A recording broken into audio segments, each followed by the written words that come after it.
Welcome to another episode of the Growth Engine podcast. Today, I'm delighted to introduce Mark Evans, a key figure whose influence extends across the marketing spectrum, from leading transformative marketing at Direct Line Group to guiding current and future marketing leaders as a CMO coach. Mark's career is highlighted by a decade at Direct Line Group, where he led a digital transformation that significantly elevated the company's market position. His achievements also include multiple IPA Effectiveness Gold Awards, showcasing his ability to merge creativity with impactful results. In addition, Mark plays a crucial role in shaping the marketing landscape through his involvement with the Marketing Society, where he supports the strategic growth of this global community of marketeers. Thank you, Mark, for coming and joining us today. Oh, great to be here. Thank you for having me. Thank you. Mark, to kick us off, could you give us an overview of your career and the journey you've taken to date? Yeah, sure. 25 years in a couple of sentences. So I was never intended to work in marketing. Actually, as a graduate, I did economics and was intended to go into banking, of all things. So I had a graduate job in corporate finance, and I deferred that for a year to do a sports president role, like a sabbatical role in the Students' Union. And during that year, my graduate job disappeared in a puff of smoke, and I was made redundant before I'd even started my career. That's impressive. Bit of a kick at the time, but I was probably saved from probably quite a poor career in finance, to be fair. Right. And then I joined Mars for a decade, and that was where I cut my teeth, learned my way around marketing. Then I was subsequently made redundant another 3 times in my career. Wow. So I suppose, in a nutshell, my career has been quite a lot of chance, circumstance, and serendipity. Yeah. But through it all, I guess I've been fortunate to have some great marketing roles. And then the last decade was at Direct Line Group. I was on the exec there through IPO and digital turnaround and transformation. And then about 18 months ago, I decided that I would leave the corporate world behind, or kind of, and move into a portfolio space. And probably can get into it in a bit more detail. But ultimately, I decided I wanted to have more fun, more learning, have more impact, using the skills I'd gained from my career to do a number of other things, which I call a fruit salad. So I've gone from redundancy to redundancy to redundancy, a couple of great chapters at Mars and Direct Line, and now using all of that experience to try and help more people in the world. Fantastic. So I'm interested in hearing about so it sounds like Mars and Direct Line were the 2 big chunky parts, shall we say. Could you give us an overview of what you were working on, things you're most proud of in your time at each of those? Yeah, for sure. So I think Mars is a thoroughbred marketing-led organization. All the senior leaders have come up through marketing. It really rules the roost. And so in my graduate time, I worked in sales and manufacturing, and then I moved to Greece to do marketing. Amazing experiences. Very, very privileged to do that. And then I spent most of my time in European pet care, so working on some of the biggest brands in the world, like Pedigree, Whiskers, and so on, which probably most people are still familiar with, and launching new products, doing big communication campaigns. And then I moved into a European role working for Caesar Small Dogs. Who knew? Right, yeah. It's such a profitable and successful brand. Similarly, a European brand leader role. So it was sort of in market, local, global responsibilities, all facets of a classical marketing schooling. And then at Direct Line, almost the opposite of that. By this stage, I'm now on the Exco. I'm responsible for marketing and other things. This is an organization where marketing doesn't rule the roost. That's not the case in financial services. It's not the strategic leadership function.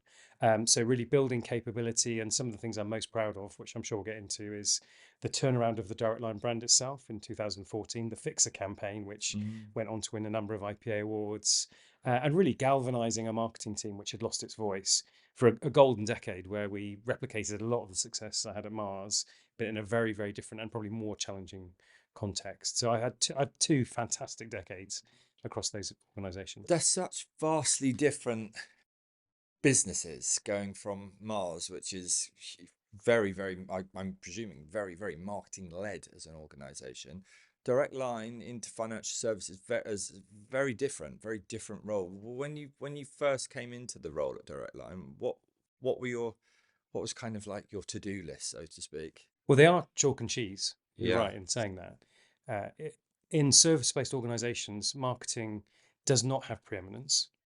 But if, in contrast, in consumer goods, FMCG, if you like, often it's a bit more of a sausage factory, in proverbially speaking, as in it's just the next MPD to get through to the retailers. Right. And it's very cyclical and stable.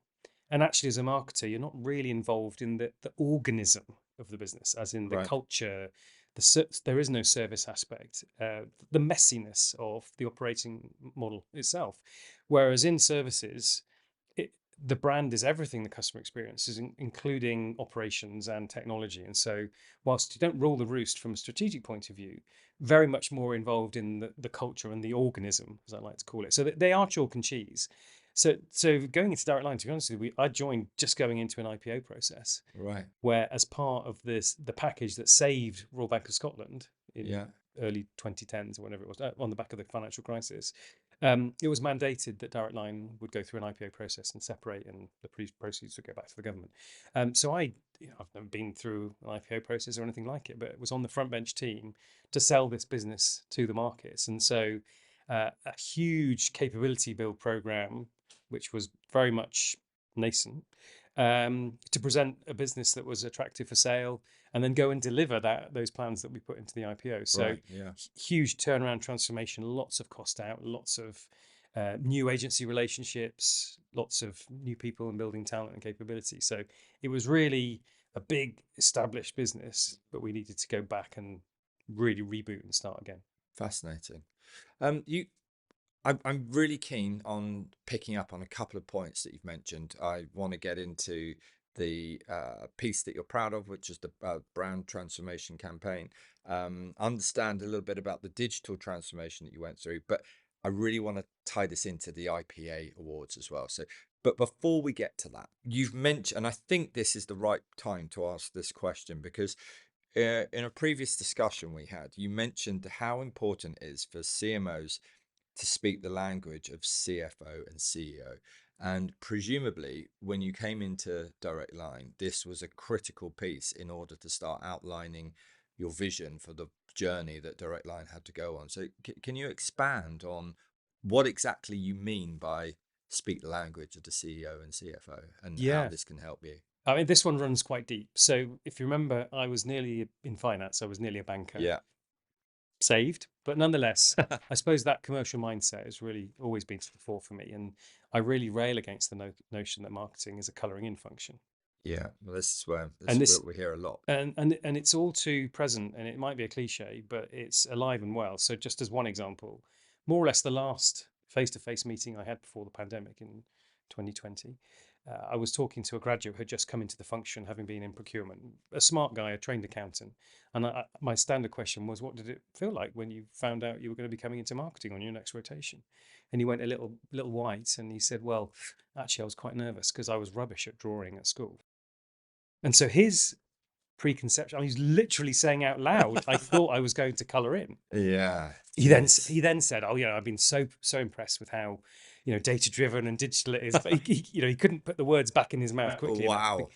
And we both giggled, and he knew he'd said something silly. But the Yeah. reality is, the job of the lead marketer in any organisation, particularly service organisations, to convince the rest of the business that it's anything other than a colouring in function is never done. And I had a pretty Yeah. good run at that.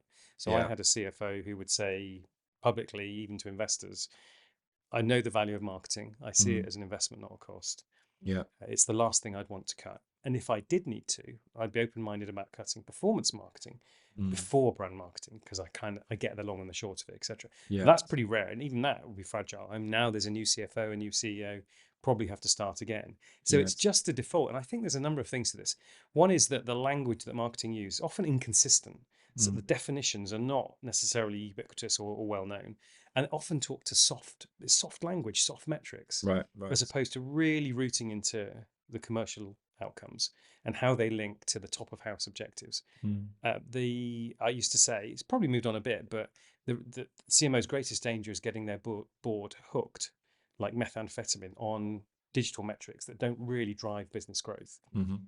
Likes and shares. I think the world's moved on. I used to say that a few years ago, but the reality is, unless a marketer is proving the ROI on their spend Mm. in the short and the long term for everything that they're doing, then they're going to be lost in the conversation when it comes to prioritization. And Measuring in pounds and dollars, you mean, as yeah, opposed to likes and and then shares? all the methodologies are there. I mean, Yeah.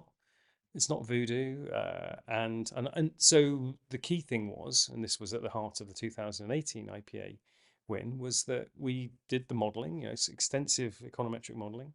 which said that which meant we could show the short and the long term return on not every pound we spend, but to the greatest extent. That changed the dynamic completely, because the conversation with the CFO is not then, can I have some more? It's, hey, we can optimize to whatever level you want. Yeah. Here's the opportunity cost at different levels if you want to take some budget away.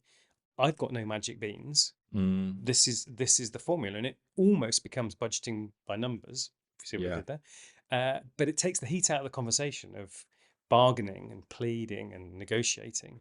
So here's an option set, and that's what if you're building factories, if you're the CIO building factories for a business, Mm. you wouldn't be bargaining and negotiating. You're presenting options cases. Yeah. We can build the factory here, and it will cost this and have this return, or we can build it here. And I don't see any difference in terms of investing in marketing spend. I mean, the currency is different. We're not talking paper clips and desks and office Yes. space, but the notion of the way the CFO would approach it is exactly the same. Yeah. So I just think a lot of marketers shoot themselves in the foot by obsessing about showing the creative in the boardroom, not being close enough to the CFO so that they're literate in the language that marketing speaks. So it's a really big focus point, because I see time and time again, for all their best efforts, CMOs never really get the trust. And this, I know this is now a long answer, but this is the key of it. Yeah. 80% of CEOs don't trust or aren't impressed by their CMO. 80%. Yes. That's And without huge trust, you have nothing. no.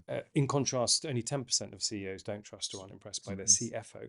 So it's the lowest tenure, least trusted, least present in the board. Only 26% of CMOs are in the board at all. So it's coming from quite a marginalized position that, unless you're speaking a commercial language, you're just perpetuating the colouring in cliche. At the heart of that, as you said, is about the effectiveness award. So let's tie that in now, because clearly you did speak the language of it sounds like you had a very good relationship with the CEO and CFO direct line. So can we talk about the work there? Let's talk about the brand work first, and then get on to the digital transformation, and if we can weave that into the IPAs. Yes, so there's two phases. The first phase is straightforwardly the revamp, reboot, reignition of the direct line brand. This was the market leader, created the market for direct insurance. It had previously been brokers, and had a brilliant run for 20 odd years. And then fast forward to 2012, and now it's in terminal decline, which is a problem, because it's the name we've chosen to put above the door for the IPO, and it still is really the engine of profitability for the business. Right. And yet we'd seen in I think 3 years, quotes had halved. So in real trouble. All the commercial metrics, all the brand metrics are heading south. So as soon as we got through the IPO process, then initiated a complete strategy review for the brand. And so we did all the classic segmentation, consumer research, and so on. And the grounding insight for everything was that the core category benefit of insurance had been forgotten for 2 decades. The purpose of insurance is to help people in their darkest hour, in their moment of need. And yet for 20 years, everybody had talked about the process of becoming insured, the purchase, the discounts, the buy, not the benefit.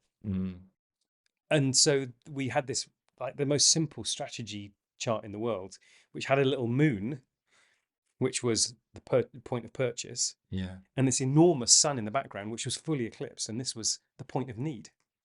Everybody had been blinded. The category insight had been hiding in plain sight. So, I mean, that's easy, isn't it? Fabulous insight. We just need to go back to what the purpose of the sector is. It's to fix things. And what else is there? If insurance isn't to fix things, what is it for? And so we had this brilliant grounding insight with fixers.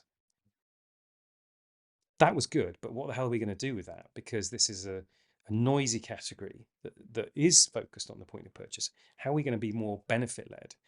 And so the short story is that we went through a creative pitch process, and Saatchi and Saatchi came up with the goods, which was the Fixer campaign. Winston Wolfe, reprised in his role in Pulp Fiction as the daddy of fixers who made very messy problems disappear. In the case of Pulp Fiction, which just happened coincidentally to be my favourite film, slightly side story, Marvin's brains were blown out on the back of the Chevy. I don't know if you remember the scene, but so it's slightly metaphorical, but he made very messy problems disappear elegantly. And that's what insurance should do. So the agency came up with a brilliant metaphor for our intent albeit it was probably somewhat incongruous to have a gangster as a metaphor for our intent in what is actually one of the lowest trust sectors in the world. Wow, it's But brave. it was brave, but it was well researched and well thought through and worked incredibly well. The moment of magic when Paul Saban, now sadly passed away, came up with the creative idea, came on the back of a chemistry session where we talked about this fixer insight, and he was in a lift and he just had this mad idea and it Wow. came to be. So there's a lot, again, serendipity, but it was a brilliant metaphor. And in research, it had to be Winston Wolfe because daddy of fixers. Yeah. And so there was this huge trust moment where the agency had to trust that we were brave enough and skillful enough to sell this in internally, which wasn't easy. And we had to trust that they could actually get him. And there are probably between 10 and 100 reasons why it never should have happened or might not have happened. Wow. But in the end, it did. And so we launched that in August 2014. And immediately we saw the results coming, a big turnaround in all our lead indicators. And the objective had only been to slow the decline, but we went back to growth. And in the next 3 years, motor insurance grew 85%, home insurance grew 42, 43%. It was the best marketing Phenomenal. moment of my career. And who knew that the insight was hiding in plain sight? And it just Wow. needs to nail that. And the other impact, which doesn't get talked about much, was this is tremendously galvanizing for the organization as well, because it meant that people knew what the brand promise was. It was to be a fixer. And we had this strange effect where people came to work on the Monday doing the same job as they were last Friday, but had newfound pride in what they were doing. And it led to all sorts of craziness in terms of positive customer experience. One particular story was somebody tweets in from Doncaster saying that my TV has been stolen. It's been a week. What are you going to do about it? I've told my mates I'm going to watch a boxing fight tonight. Right. And so the person who happened to handle the Twitter feed at that point in time happens to be based in Doncaster. So he chose to log off, drive home, pick up his own TV, take it to the customer's house so the customer could watch the boxing fight. The risk police were going apoplectic because we hadn't electrically tested this device or whatever it was. But the point was, when asked, why did you do that? He said, well, that's what Winston Wolfe would have done. Wow. Which wasn't by chance, because we had these 10-foot pulleys in all our contact centres. WWWD. What would Winston Wolfe do? Brilliant. So it became such a big lightning rod. And I think it's no surprise that the business metrics, net promoter score, and employee engagement all mirrored each other on an upward trend. What an absolute masterclass. It's a good one. No wonder that it's this won the IPA. That was our first IPA Gold, and then in Right. 2018 we won another 2. Slightly different. That was phase 2. That was much more Okay. about econometrics, marketing effectiveness. But for 2016 was a golden moment. It was the first time that an insurer, I think maybe subsequently still, first time an insurer had won a gold. Yeah. And it was the first time that it was a client-written paper. We had support of Ubiquity, but ultimately it was a client-written paper. So lots of precedents in there. And I think for many people, Wendy Moores, Kerry Chilvers, Carl Bratton, Piers Newson-Smith, it was probably the pinnacle moment of our careers in many ways. Had you ever gone for an IPA before that? Never. No. Never I mean, before. there's a couple of things about this story that astounds me. Firstly, financial services brand going for an IPA and winning gold, and they are, for me, they're the most prestigious award to win in marketing. I believe, well, I know that the reason I think they're the most prestigious is because it's actually driving bottom line growth into the business. Yeah. Could you expand on that? Because this is tied into our previous conversation about speaking the language of the CEO and CFO. Yeah, I mean, there are many awards in marketing, and I think they play their role for talent attraction and for feel-good factor and so on, both agency and client side. But often it's very, very subjective. It's the opinion of judges who could be having a good day or a bad day, or just choose to see the world a certain way. And often it's a bit flaky in terms of their genuine impact. And in fact, there is a study, and I've seen Mark Ritson talk about this, that using System 1's ad scoring mechanism, most awards go to the lowest performing ads. So Right. creative wars in general are not a good indicator of real impact. The IPA is the absolute opposite of this. It's all about return on investment, econometrics as a proof point, and really is about top and bottom line growth. Isolated around that campaign, stripping out all the other noise and other factors, how powerful was this campaign or activity in driving business growth. And I think in that sense, it stands apart for me as the pinnacle awards, the Oscars, if you like, much Yeah. more so than Cannes, Yeah. because it's genuine impact. Yeah, I'd agree. And you didn't stop there. You won another two. So give us the overview on those as well, please. Yeah, so this is a time, I think back to 2016 odd, bizarrely, performance marketing was really on the rise and rise. And full funnel marketing was kind of taking a bit of a hiatus. So much focus on driving towards digital that more and more brands were skewing away from a sensible balance between short and long term. And of course, we had Les Burnett and Peter Field's paper, Long and the Oh, Short, sure. and 60/40 is the recommendation, even more so in financial services, Mm. top of funnel, saliency, mental availability. And it felt a little bit like the world had gone mad and forgetting those basic principles. So we went about proving the value of long-term marketing initially to ourselves, as in taking econometrics and then into a forward extrapolation and building in many more factors, very complex maths that don't ask me to describe. But ultimately, we did get to a point where we had a model which could show the short and long-term return on investment for every brand, product, media activity that we did. And the title of the paper was "They Went Short, We Went Long." Right. It was a very, very deliberate, Mm. not poke, but a very, very deliberate demonstration of this is the fundamental point of brand building. Yeah. And here we have proven it. And into that, we used various lessons across our portfolio. So, for example, we had a brand called Privilege where we had turned off advertising a few years hence as part of a portfolio prioritization exercise. And so we could see the decay in all the brand metrics linearly over time. And these were all inputs to this model, I suppose. And it won a gold. It came very close to getting the Grand Prix, not quite. There we go. But it did win the New Learning Award for its advancement of thinking about marketing effectiveness. And I was just as proud of that because, in a sense, not whether we got lucky, but it was just a standout campaign, creative campaign 2016. But again, sort of the economist in me, the never quite made it finance person in me, was saying, well, actually, the frontier of right now is in the area of marketing effectiveness. If we fast forward to now, 5, 6, 7 years on, it is the talk of the town. But I think we were way ahead of the pack, which is Yeah. why we won the New Learning Award. These awards, and I mean, they're hard to write, even IPA awards papers, Yeah, I think. They are, um, because they're demanding to show the actual evidence. They're very much evidence based. Now, where I'm going with this, I'm going to bumble this question, I think. Uh, for me, in order to be able to aspire to win an IPA award, I feel that you need to set out the way that you approach marketing from the outset, with all the way that you set up a department, the aims, the ambitions, the objectives.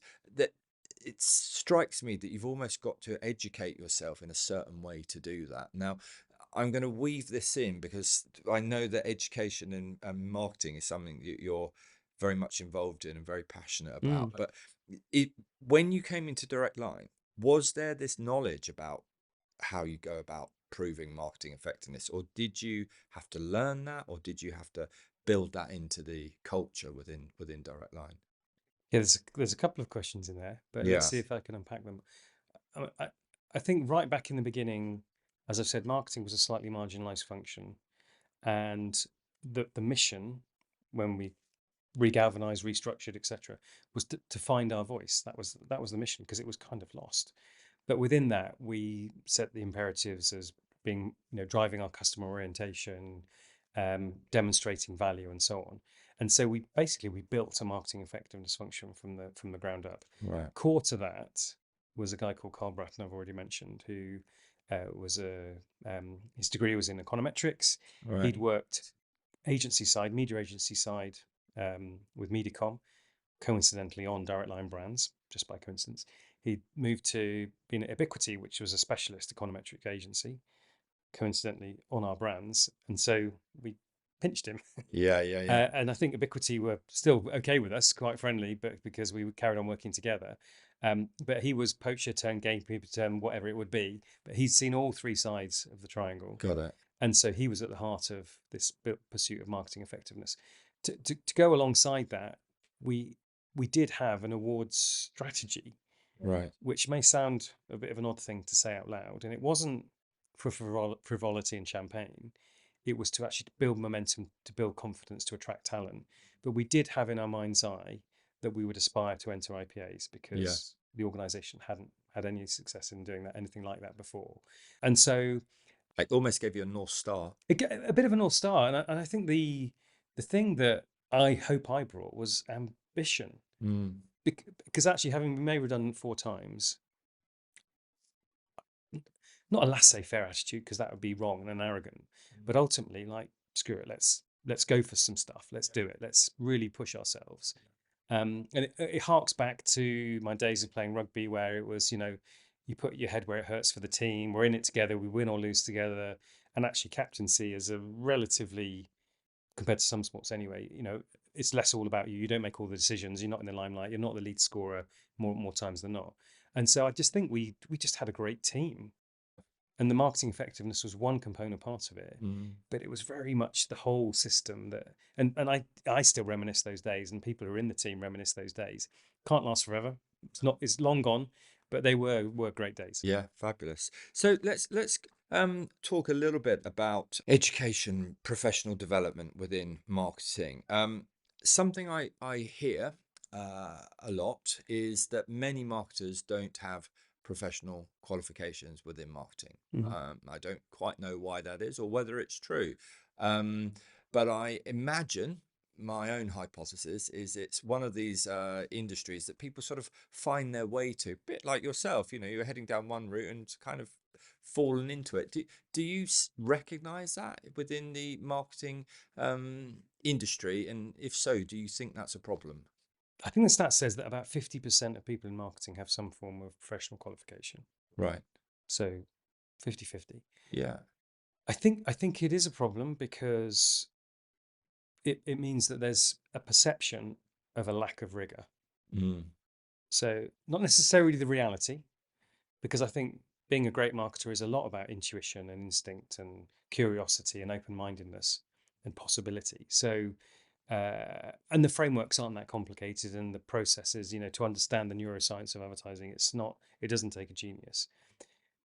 But I think it does play back into this trust point, Mm. in that, well, if anybody can do it, it must be easy. Yeah. It must be for kids. Like, so what's the big deal? So, and this is where ultimately, the CFO will feel that they can have an opinion on your advertising. Mm. Last time I checked, I never really got an opinion on the CFO's balance sheet and, some of his numbers. So it's this whole point about standing, equivalence, trust, Yeah. impact, that, yeah, without a sort of a professional pathway to follow, then, surely it's a doddle, isn't it, really? I mean, you're just making it up as you go along. So, but equally, I quite like, putting that point to one side, the fact that there are many paths, because it encourages diversity. I think marketing is one of the more diverse corporate functions, and it's not one size fits all. So some people might go on a Ritson course, or the IPA do the courses. I mean, there's a whole plethora of courses, uh, and I think the bigger point is every individual needs to know that, register that they own their own development. Yeah. You might have a boss who's really for you and helps you, but ultimately don't expect anybody to give a crap about your own career and development, or at least not as much as you should. Yeah. So the principle for me is, amazing things are possible. I've seen it time and time again. Nearly always they're planned to some level. Serendipity does happen, but it's usually planned serendipity. So own your own development. Don't make excuses. And if that involves courses, fine. If it involves experiences, fine. If it's networks, whatever it is. But ultimately, don't let anything be an excuse for your own personal development. Yeah. And having worked across, and especially now in your current role, you work across many broad sectors within financial services marketing. Do you think there is broad courses, I guess, like Ritson or IPA training? Do you think you need specific financial services marketing training as well, or do you think get broad, stable, and then specialize once you're in? I think the principles are very applicable, and Yeah. many CMO roles are recruited for. They want people out of sector, because, of course, the magic of marketing is connecting an organization with the customer or consumer, Sure. and that's fairly ubiquitous. And the principle of finding out what a customer wants and challenging an organization to be able to provide it, and then the last 10 yards is the advertising or the colouring and telling the consumer that they can have it. I think those principles are pretty ubiquitous. I would shout out the Financial Services Forum as the industry body for marketers in financial services in the UK, and they do some great courses which are tailored a little bit and honed towards financial services specifically. But I think more important than any specific course is that I look for three things in talent, always have done: EQ, IQ, and drive. So EQ, can they connect with people? Can they get on? Can they empathize? Can they build teams? Can they connect? IQ, not classical IQ scoring, but are they smart enough to spot the gap, spot the opportunity, be curious, be open-minded? And then drive, have a bit of chutzpah and momentum to actually create change in an organization. They're very generic qualities. And if I think to Mars, final point maybe is, in Mars, marketing did rule the roost, but many people in marketing moved across to HR functions, to operational functions. And many people who came up through marketing had been in those other functions. And so actually, but they all had those kind of attributes. Yeah. And so, yes, maybe anybody could do marketing, but to be really good, you've got to have those attributes. Yeah. To get to the top of the tree, shall we say, the CMO role, you are a CMO coach, aren't you? And I am. I understand that you believe, or a lot of the areas where you work with CMOs is helping them in their first year of activity. Yeah. And I believe I've heard you say that the first year of the CMO role is the most challenging. Why is that? And what should they do, aspiring CMOs or CMOs? What should they be doing in that first year? Yeah, so I do coach CMOs. It's probably about a quarter of my working Of the fruit of salad? the fruit salad. And I really love coaching CMOs, not because I coach in marketing, but because I get the context and they're just my tribe, my kind of people, Yeah. optimistic, positive, curious people. This is a conversation about tenure. I was lucky to have 10 years tenure twice. I really think I only got to the good stuff after a couple of years. It took not me, but the team, a couple of years to get to everything we described around the fix for direct line. It's quite possible I could have only survived a year and it would have never happened. Yeah. So the survivalism of the first year is the key part. Right. And bear in mind, CMO has half the tenure of a CEO and it's declining. So again, back to this point of fragility. Having interviewed and coached a number of CMOs in that first year, there are different playbooks. And broadly, there are four things that marketers need to pay attention to: their commercial impact, their strategic impact, their team impact, and their personal impact. And under each of these, there's a very, very typical group of things that they're going to need to pay attention to. So you could call it an audit if you like. But anyway, these are the things that need to pay attention to. And then it's obviously about prioritizing, getting some early wins and so on. But typically, there are four types of pathway for CMOs. One is that the strategy's clear, the commercial impact's good, and the team's pretty settled. And it's often a succession move. And so the focus is on the individual landing, connecting, maybe have their 100 coffees, not shake the apple cart, just bed in. Yeah. That's rare, and that's the easy one. Yeah. The others are a bit more challenging. The second one is that the strategy's clear, the commercial impact's pretty good. You're fine. There's nothing burning for you, but the team is going to need a lot of attention to take the strategy or the commercial impact to the next level. So that's where the first focus is going to be. The third, and you see where I'm going here, is that the commercial impact's great, the team's great, you're good. We need a new strategy. So that's where you're going to upweight. But the most common is, we like our strategy, we like the team, you're landing well, but it's on fire. Yeah. The short-term commercial impact. And this is often where marketers fall over, really creating that initial commercial impact, and probably only get a year before a CFO and or a CEO will get impatient. Yeah. So it's really about, and then I use this concept, which I've stolen from Charlie at the foundation, which says, and then you need to look at burningness. So you've got all these things you need to pay attention to, take care of. Where do you start? Because there's too many. Mm-hmm. And so Charlie's got this lovely sort of hierarchy of burningness, which says it starts with burning ambition. Burning ambition is really good and motivating, the pursuit of something remarkable. That's quite exciting. But it's not nearly as impactful as burning fear, loss aversion, the fear of losing something really important that we've got today. That's much more motivating to instigate change and impact. Right. But that's not nearly as motivating as burning pain. Like, it's on fire today. Mm. And so assessing all the things you need to take care of and its level of burningness to get really laser focused Yeah. to get through that survival period, Right. Right. which all too often CMOs don't. No. No. You must be a rare breed to have two tenures of 10 years as a.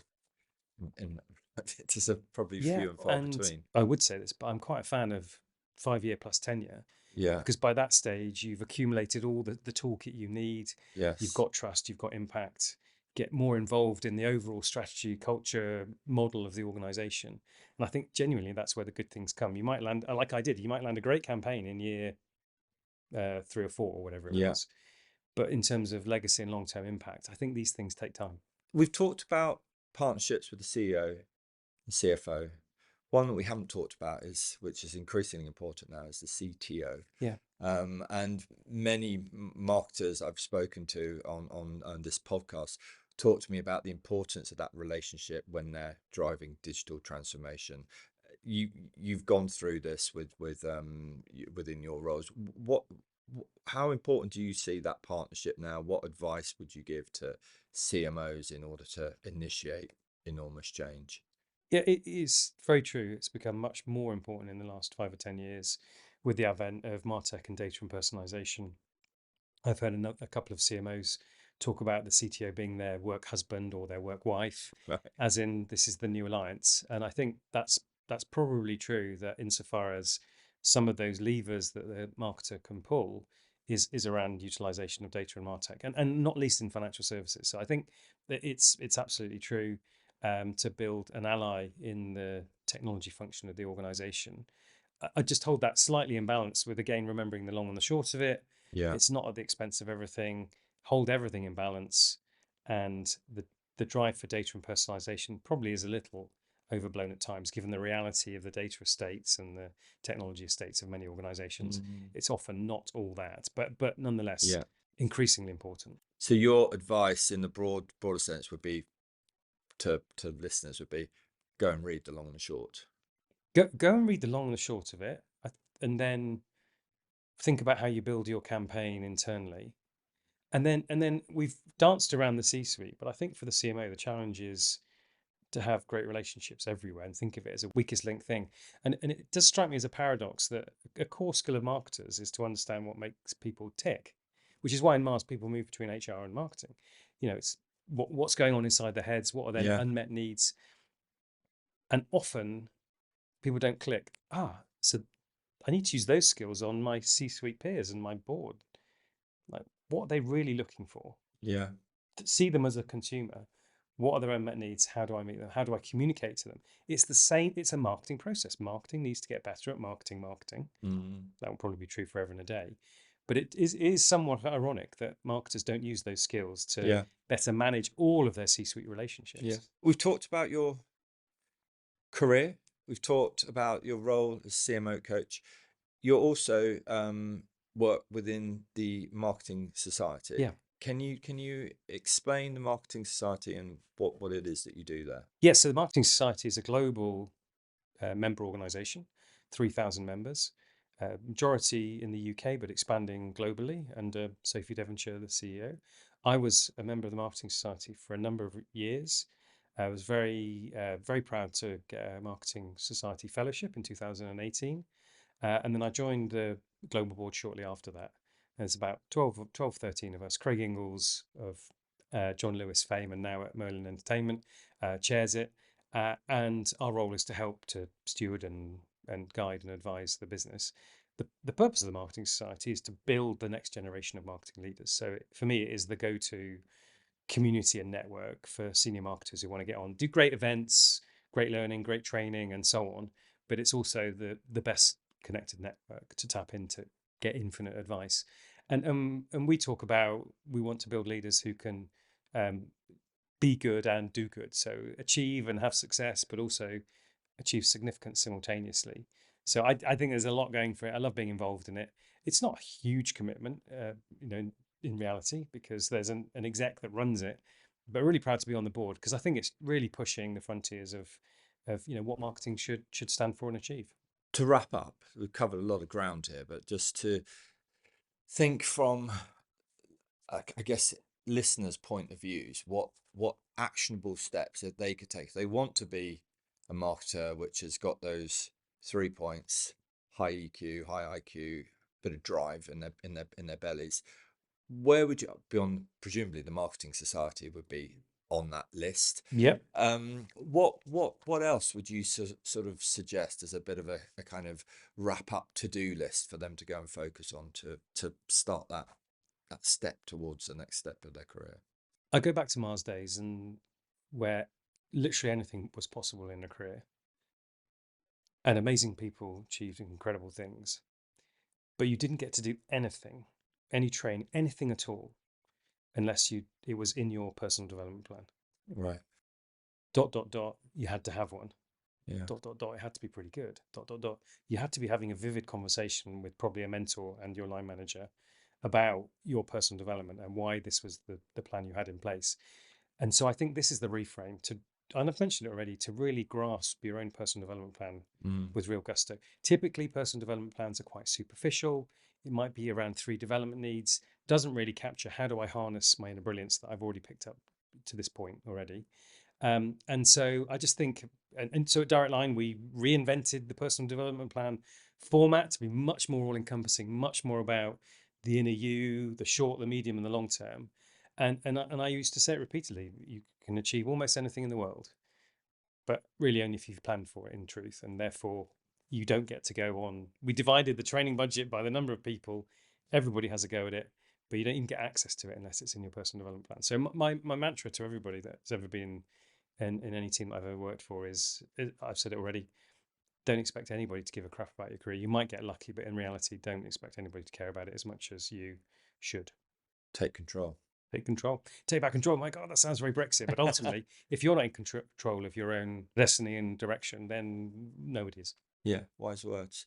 Thank you. Thanks so much, Mark, for coming to join us today. What a fascinating discussion. Really great to dive into the inner workings of 3 times IPA Gold Award winner. So yeah, brilliant. Thank you so much. Thank you too. Thank you. Thank you for listening today to The Growth Engine. If you enjoyed this episode and like to hear more, please do subscribe wherever you get your podcasts from, and follow us on LinkedIn for regular updates or on hubagency.co.uk. Thank you, and see you next time.